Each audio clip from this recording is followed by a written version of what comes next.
Olá, eu sou Raul Ferraz, você está assistindo o videocast Habeas Data no portal de O Liberal, o maior veículo de comunicação do norte do Brasil.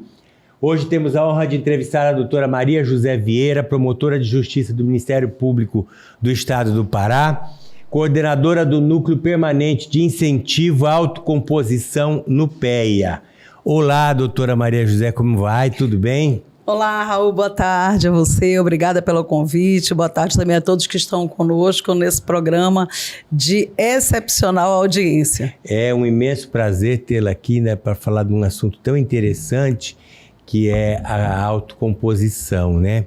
A autocomposição é uma coisa que, se ela fosse bem utilizada pelas partes, nós não teríamos tanto desentendimento na justiça, não teríamos tanta briga que às vezes demora aí 10 anos para resolver, coisa que se as partes sentassem um pouco de bom senso, poderiam resolver muito mais rápido e sem muito prejuízo para ninguém.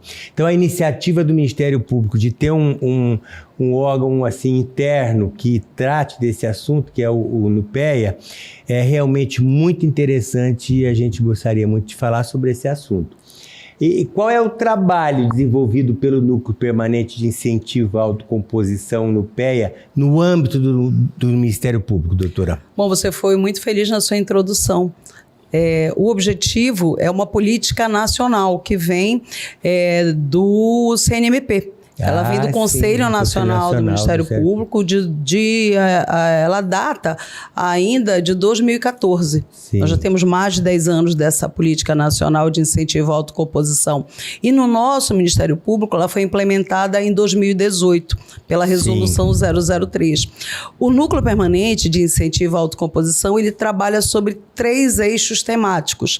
Ele trabalha com um eixo temático de levar até o Procurador-Geral de Justiça, levar até a administração superior propostas de incentivo cada vez maior, proposta de cursos que sejam orquestrados pelo Ministério Público na capacitação interna, e isso já vem ocorrendo comumente no Ministério Público.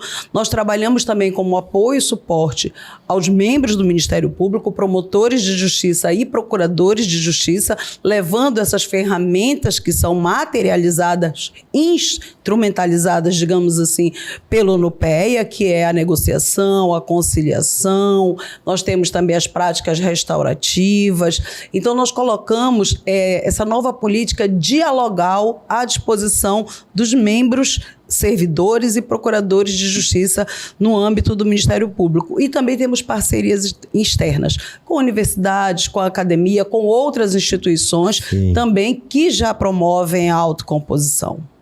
Perfeito. E o que vem a ser a autocomposição e quais são os métodos autocompositivos que são utilizados pelo Ministério Público?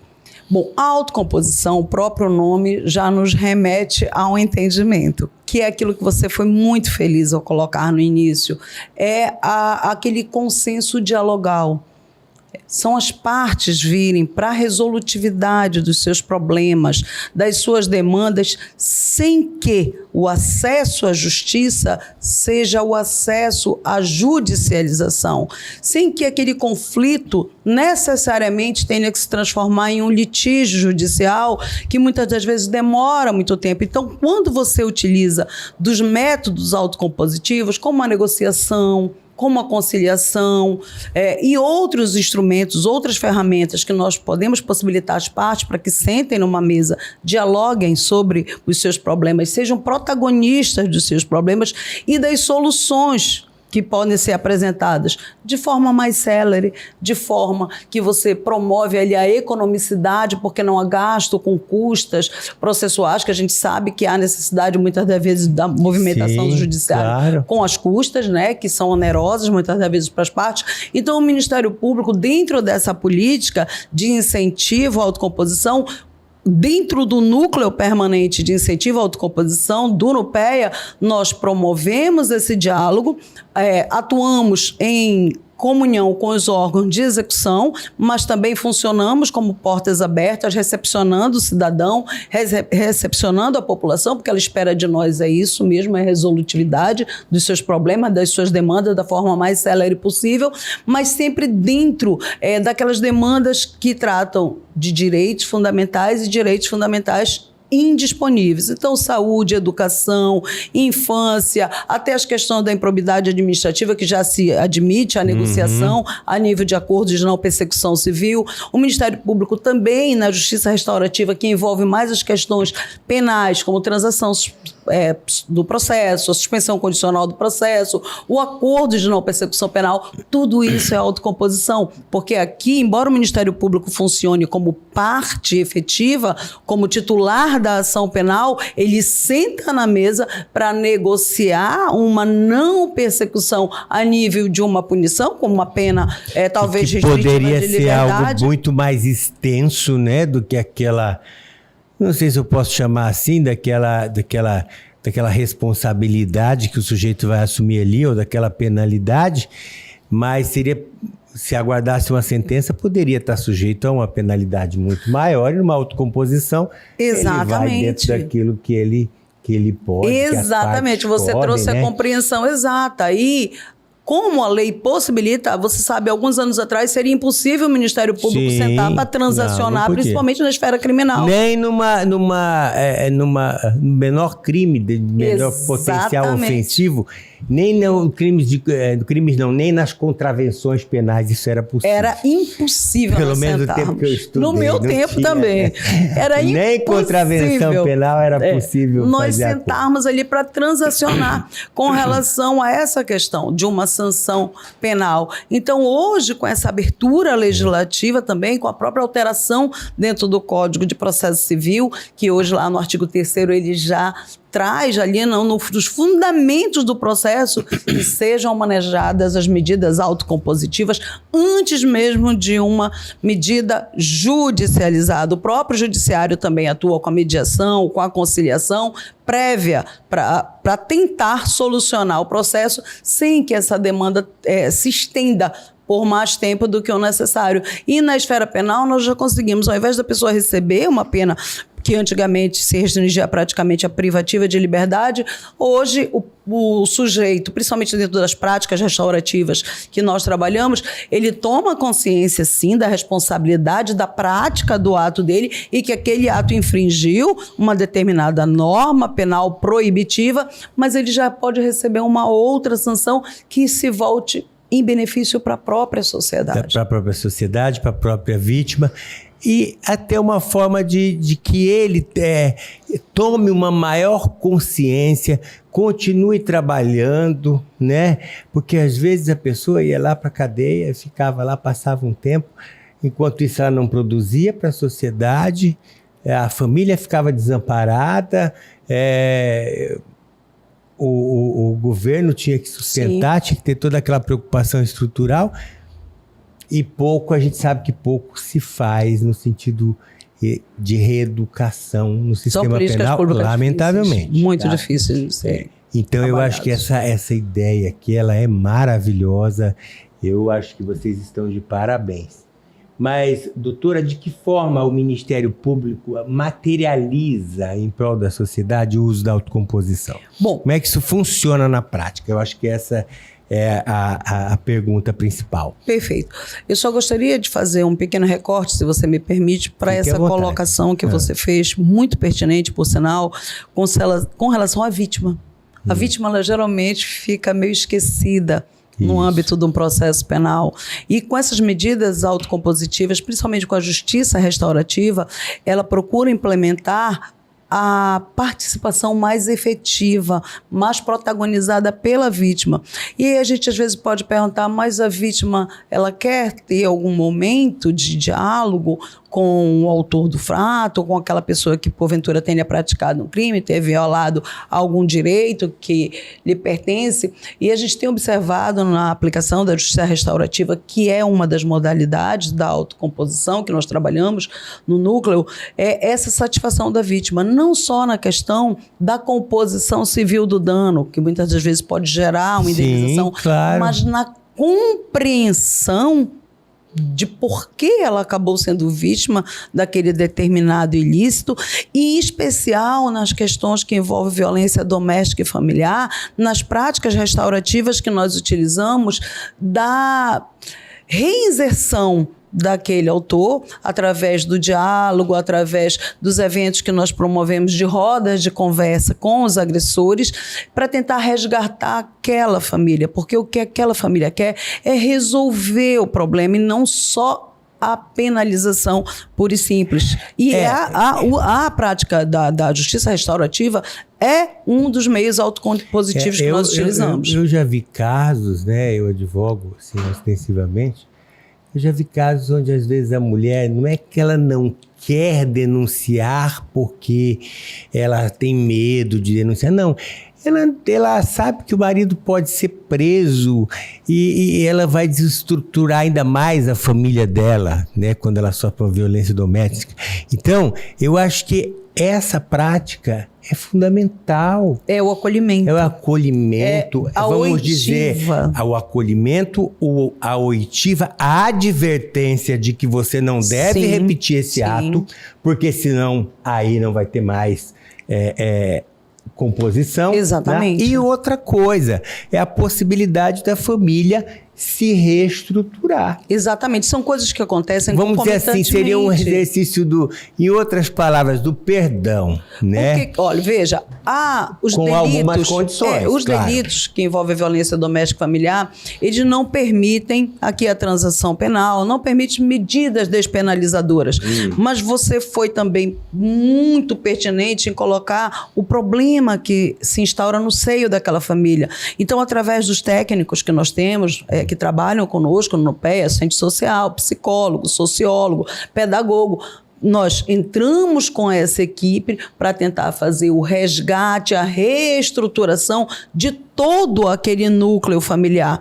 Então, lá, o nosso núcleo, na realidade, dentro desse apoio, ele também pode participar de eventos que envolvam conflitos escolares, eventos que envolvam conflitos do direito do consumidor. Então, a nossa atuação ela é muito ampla, porque ela dialoga com todas as temáticas. E nós entramos com os métodos autocompositivos, seja com um conciliador, seja como mediador, seja como negociador, seja com essas práticas da justiça restaurativas e as chamadas convenções processuais, que essas sim se darão no curso do processo, mas que elas tornam o processo mais efetivo, mais célere e mais rápido. E com uma solução, né? Por mais que você vai a juízo, né, e ganha alguma coisa, o tempo é muito longo, você sempre vai se sentir injustiçado. Eu falo isso assim com certeza absoluta, porque o cliente sempre acha que ele gostaria de ter mais do que deu. Embora tenha ganhado tudo que pediu, mas ainda se sai de lá injustiçado. Por quê? Porque não há um trabalho, vamos dizer assim, no emocional, para mostrar, olha, isso não é bem assim, Exatamente. Isso tem que ser tratado de uma outra forma. Então, quando você parte para a autocomposição, com pessoas especializadas para tratar desse assunto, existe uma maior possibilidade das pessoas compreenderem, né, o contexto que elas vivem, a questão que elas estão querendo discutir, o porquê que tem direito, o porquê que não tem. É uma orientação assim, muito mais selecionada, né? Sai daquela vala comum de que a pessoa fica às vezes, mas eu acho que eu tenho direito a isso, eu acho que eu tenho... Cria expectativas imensas, achando que se resolve na justiça uma causa aí em 2, 3 meses, e não é assim que acontece, né? Não é assim então, que acontece. Isso aqui é maravilhoso. E a parte, eu acho que ela quer participar da construção. De qualquer processo de composição. Eu acho que a parte ela quer participar da construção dos seus conflitos. Assim, nós temos esse cuidado desse protagonismo ser das partes. Porque você colocou, eu advogo, eu vivo isso no meu dia a dia. A gente sabe que a agenda do judiciário ela é gigantesca, abarrotada de processos e de audiências. E o que é que acontece? Às vezes a gente sabe que a parte, e eu já fui parte em alguns processos, sim, claro. Você espera o momento de poder chegar à presença do juiz e você acredita que naquele momento você vai ter um espaço maior de dialogar, né, de trazer os seus problemas. E a gente sabe que as coisas, infelizmente, não funcionam dessa forma, não por culpa do judiciário, mas porque realmente há uma grande demanda de processos, há um momento de fala das partes, né, que não pode ser tão extensivo assim. Mas na justiça dialogal, não na judicialização, mas na justiça dialogal, e uma das portas dentro desse sistema de justiça multiportas que a gente chama é o Ministério Público. Quando você vai para uma reunião de autocomposição, seja a modalidade ou a ferramenta que você for utilizar ali, você vai ter o tempo necessário para você esgotar as suas angústias, os seus problemas, a sua fala e construir da melhor forma, mais célere, mais econômica, mais efetiva e com certeza a parte sai mais satisfeita, ainda que ela tenha que abrir mão, porque nós vamos estar tratando de um acordo e a gente sabe que acordo todo mundo tem que ceder um pouco para que a gente possa construir, né? Às vezes a gente se depara com questões de família, onde as partes, marido, mulher, se separam e não tem mais nenhum diálogo, então a gente consegue reestruturar essa família. Olha, a restauração do diálogo entre ex-marido e mulher é uma coisa muito complexa e difícil. Isso é uma grande vitória conseguir fazer isso. Por quê? Porque a experiência que a gente vive autoriza a dizer o seguinte: muitos casais acham que eu vou entrar com o divórcio. A hora que eu tiver a minha certidão de divórcio, a minha vida vai mudar. E não muda. Não muda porque muitas vezes não era isso que a pessoa queria. Então ela não consegue se adaptar à nova vida.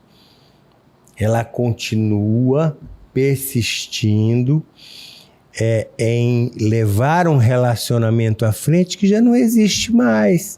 Inclusive fazendo exigência para o ex, né? Ou a ex-marido para ex-mulher, e é igual. A questão é emocional, é do ser humano. Então, você vê pessoas fazendo exigências que ela não tem mais direito de fazer. Sim. Mas é porque ela ainda não conseguiu entender que o divórcio não é uma certidão. O divórcio é uma ruptura emocional. E que você tem que dizer o seguinte: olha, eu estou indo cuidar da minha vida, você da sua, vamos ser amigos, ninguém vai ter que brigar, vamos cuidar dos nossos filhos juntos. Esse seria o melhor dos mundos. Sim. A gente até vê casais que conseguem fazer isso, mas na maioria das vezes não. É uma pirraça. Não, porque na hora de dividir os bens eu quero esse microfone, porque foi do meu avô, eu quero não sei o quê. Fica fazendo questão. Eu já fui em audiência do quintal da conciliação lá, que durou 6 horas. Não tinha nada a ser dividido. Porque eram 2 pessoas maduras, com ótima formação profissional, tá? Mas que não conseguiam compreender o que estavam vivendo emocionalmente. E aí a gente entra com a constelação familiar. Todo esse resgate e essa preocupação com o aspecto psicológico e com a herança que esses litígios, essa falta de compreensão deixa para os filhos, que é bem pesarosa. Bem pesarosa, muito traumático, né? E que muitas vezes os pais não conseguem compreender o mal que eles estão causando para os filhos, tá? É muito traumático. Exatamente. É muito difícil para uma criança, quando ela chega depois na fase adulta, ela não consegue superar alguns traumas, Exatamente. Né? E tudo isso tem que ser levado em consideração. E reverbera, né? Eles acabam reverberando e a coisa tem uma continuidade realmente de uma bola de neve de problemas. Então, a justiça restaurativa, a constelação familiar, as medidas autocompositivas, elas se preocupam justamente com a raiz, com o nascedouro. Porque você vai ter ali não só profissionais do direito. Exatamente. Você tem profissionais de outras áreas que vão saber dar o atendimento, que vão saber conversar numa hora de estresse de uma das pessoas, porque a gente sabe que acontece, aí vem o choro. Eles sabem conduzir o que a gente vê que não acontece numa audiência judicial. Não. Mesmo que você tente ali a conciliação. Por quê? Porque nós não temos os técnicos preparados com as ferramentas necessárias para poder intervir e trazer uma solução melhor para o problema. E o juiz não vai ficar ali esperando, ele tem mais 10 audiências na pauta, ele não vai ficar esperando o marido ou a mulher chorar, desabafar e tudo. Não. Vamos resolver aqui do ponto de vista jurídico e objetivo. Exatamente. Tá? Sem muito espaço para emoção. E sem preparo, porque nem o Ministério Público, nem o juiz tem esse preparo técnico exatamente para fazer a condução. Agora, quando você está num ambiente que te proporciona isso, como advogado, como promotora, e com um corpo de profissionais que vai te auxiliar, que vai te amparar, que vai acolher aquelas pessoas que estão ali e que você tem tempo, né? É outra história. Você consegue muito êxito, com certeza. E assim, aquela sensação de que você olhou a coisa como um todo, que você resgatou, reestruturou como um todo, principalmente nas questões que envolvem direito de família. Sim. Porque a família é o berço de tudo, né? A família é que nos estrutura, que nos dá a força da continuidade do nosso dia a dia. Doutora, eu agradeço muito a sua participação, achei o assunto maravilhoso. Desde logo a senhora já está convidada para ver novas entrevistas, tá? Para participar aqui com a gente, para dar essa contribuição. E aí a gente vai continuar falando desse assunto, tá? E vamos aí trazendo as novidades que vão aparecendo, tá bom? O agradecimento é todo nosso, conte conosco. Sempre que formos chamados, estaremos aqui. Muito obrigado.